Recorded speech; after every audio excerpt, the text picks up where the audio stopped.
বিরিয়ানি হাতে থাকছে। বিরিয়ানি খাওয়ার পরে যদি তোমরা প্রমাণ করতে পারো এটা মরা মুরগি বা পচা ধচা কিছু খাওয়ানো হচ্ছে, মানে খারাপ জিনিস খাওয়ানো হচ্ছে, যদি প্রুফ করতে পারো তাহলে থাকছে 1 লক্ষ টাকা।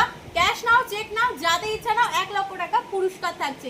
তোমরা কিন্তু চাইলে দাদার নামে লিগাল স্টেপও নিতে পারো। দাদা কিন্তু একদম ক্লিয়ারলি বলেছে দত্তপুকুরের বুকে একেবারে ওপেন চ্যালেঞ্জ করছে সেলিম দা। তাহলে আর দেরি কেন করছি, সেই বিরিয়ানি একবার হলেও টেস্ট করতে তো হয় বলো। আর সব থেকে বড় কথা হচ্ছে দত্তপুকুরের বুকে আনলিমিটেড বিরিয়ানি, যত ইচ্ছা খাও। 120 টাকায় 1 হাঁড়ি বিরিয়ানি, তাও আবার তামার হাঁড়িতে বিরিয়ানি রেডি করছে। তাও আবার কি, দাদা বৌদি বিরিয়ানি যে রেডি করতো তার নাতি রেডি করছে এই বিরিয়ানি। কি দাদা ঠিক কলিম খানের নাতি। কলিম খান আচ্ছা।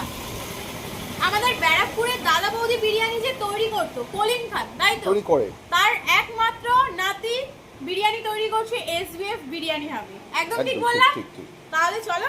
আর ওই হোটেলের যে ওদের হোটেলের যে চাল ইউজ করে সেই চালটা আমরা ইউজ করছি, রাইসটা। মানে এক কথায় বলা যেতে পারে ব্যারাকপুরের দাদা বৌদির বিরিয়ানি এখন দত্তপুকুরে পাওয়া যাচ্ছে। তাহলে চলো বিরিয়ানি ট্রাই করি। আর দেখেই তো মনে হচ্ছে প্রচন্ড সফট হয়েছে আলুটা। ওয়াও, দেখো একদম দারুণ। আর ভিতরে কতটা জুসিনেস রয়েছে।